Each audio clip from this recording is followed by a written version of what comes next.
Hello, this is James Santiago for NorthCentral University.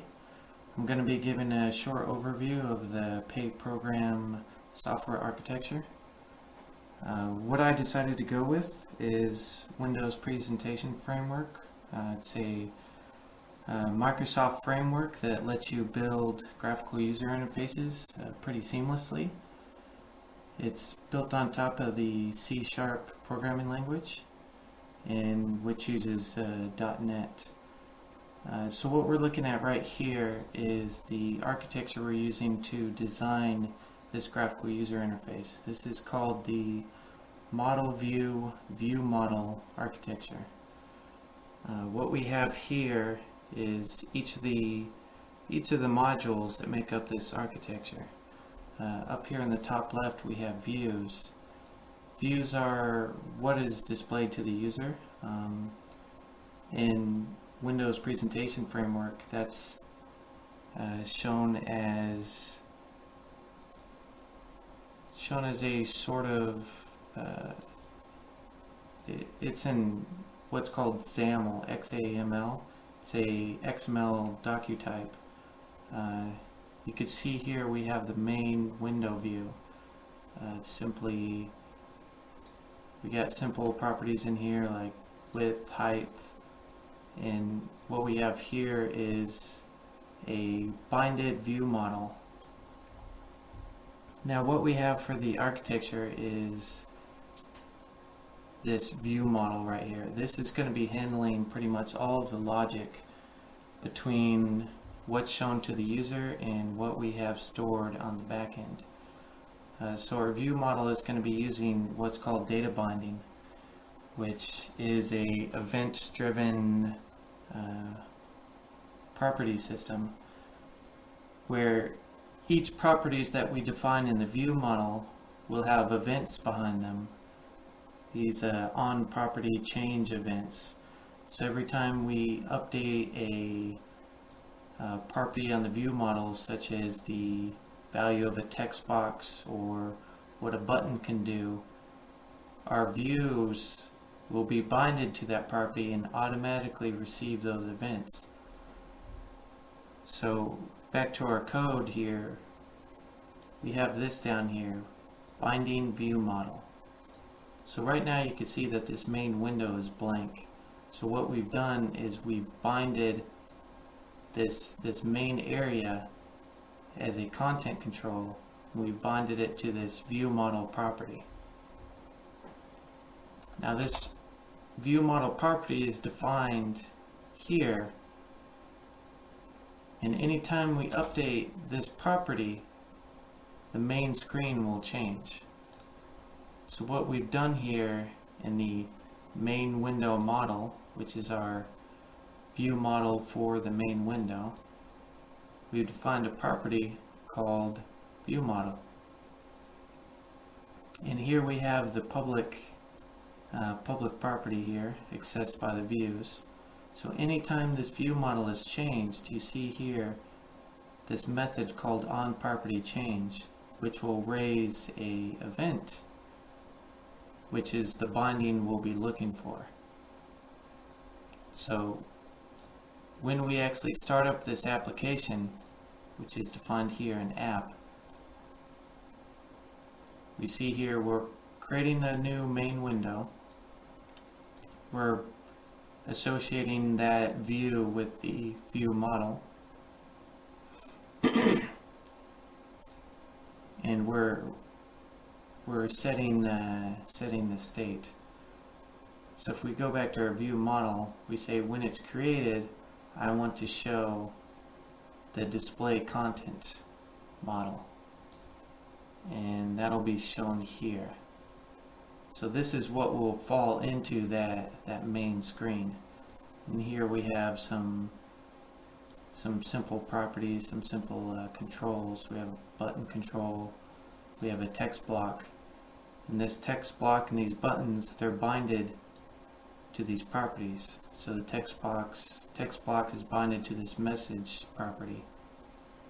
And if we look at the view model for display, we can see that this message property here will can be modified here, and it'll also raise this on property change.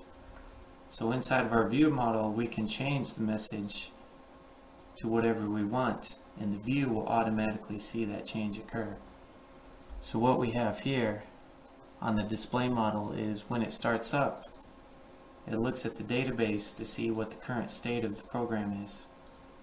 If we're on the startup state, we're going to show the startup message. If we've already validated that the employee model is valid, we're going to be showing the summary report, which will pull out of this simple database.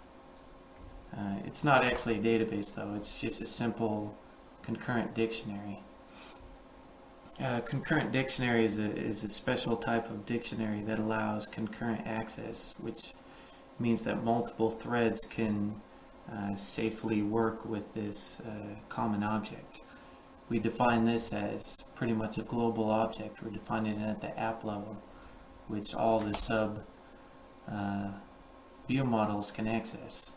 So they're treating this simple string dictionary as a common database. Now, what we've done for our model, here we have our models defined under this this folder. And what we've done is created a person object as our base model object, and under it we've created the employee object, which inherits person. So whatever we define in person will be inherited by the employee class. And what we've defined in person is an implementation of the notify property change to interface and the notify data error interface. And what these two interfaces are doing is allowing us to create events and to raise events when properties are changed or validation errors occur. And for this model, how we're handling validation errors is through what's called data annotations. You see here on the person class that we have a common property set. So we have the name property. So for our employee property, or our employee class, we know that pretty much all persons are going to have the name property. So employee is going to inherit the name property since it inherits the person class. And what we've defined up here in these two attributes is these data annotation attributes, which perform our validation for us. So when validation occurs, it'll look at the property and then look at the attribute and see how this attribute says required. If the name property is set but it's given a null or empty value, we're going to get this error message, name is required. Or if it fails to match this regular expression, which forces only letters and spaces, we'll get this error, name must only contain letters and or spaces. And since employee is inheriting person, it inherits those same property change events. So employee can raise property change events just like the person class can. And if we look at field content model, which references the employee class,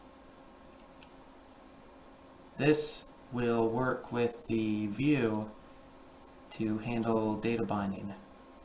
So let's go to the field content view. And this is where our employee class is binded to. If we look at this employee name field, this name text box, we can see that the current employee object is referenced, and specifically the name property for that employee object. So anytime a property change event or a error event is raised on this property, this name property, our view will be able to see it and update its controls accordingly. And we can see this in action. See here we have the startup of the pay program. We're going to hit continue, which will change our view by contacting the main window view model. And then what we have here is the binded text boxes. So let's put in some bad data. Let's put in a number, which should be invalid. Now once we move to the next text box, it's going to see that that property changed. And as we apply focus to that text box, we get this error message to the right. It says name must only contain letters and or spaces. And that was from our data annotations attribute. And we can see also here that our empty value is triggering a validation event as well. We can try to validate that and we'll see that it doesn't let us continue. If we put in valid information, like a correct name, week hours worked, pay rate, we see that gross pay automatically updates. Now gross pay is a calculated property which references both the hours worked and the hourly pay rate. But this is a binded property as well. So anytime that these two properties changed, a raise event is triggered for gross pay as well. And the view sees that, and the view automatically updates its value. We can also see that week hours worked requires that a whole number is used. And we can see that hourly pay rate automatically rounds to the nearest cent. Same thing for gross pay. So we can click validate.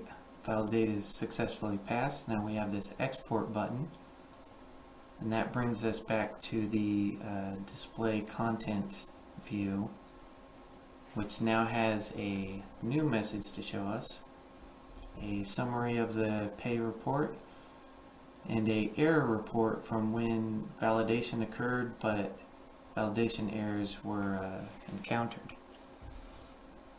We can see here a summary of all those errors. Hourly pay rate property failed to validate, and it shows us the validation error from that data annotations attribute. Click exit. We'll exit our program successfully.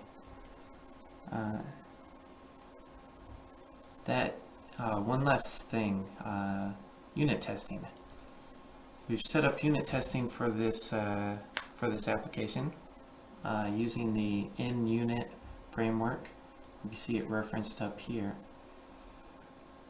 Now what happens here is we create unit tests which test different functionality of our program, and we have three basic unit tests here.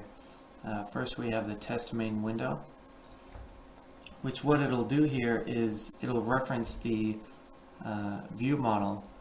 And if you remember from our architecture, our view model pretty much accesses everything in the architecture.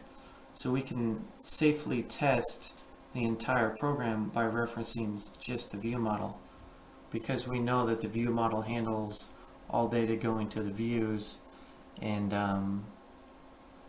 all data coming in and out of the models.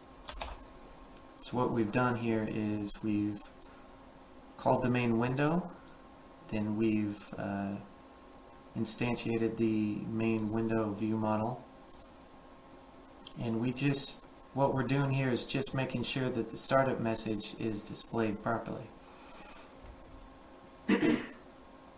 And over here above our test main window, we're simply seeing that the window was created and that our height property is properly set.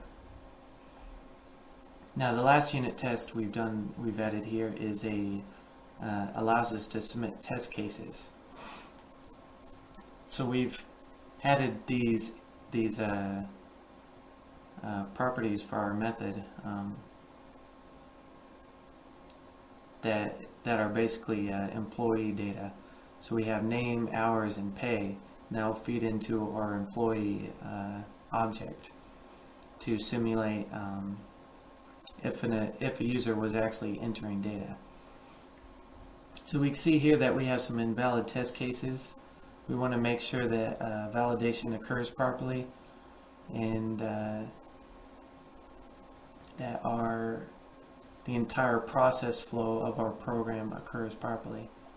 So what we can do is, inside of our test explorer, we can simply hit run all, and all of our tests will execute. We see here that the tests execute pretty quickly. So we can add these test cases into our development pretty seamlessly. So if we go in and we modify our main program, we can immediately come back to Test Explorer, run our tests, and see if any of our changes break any of the functionality of our program. Now that's the main view of the program. So thank you for listening.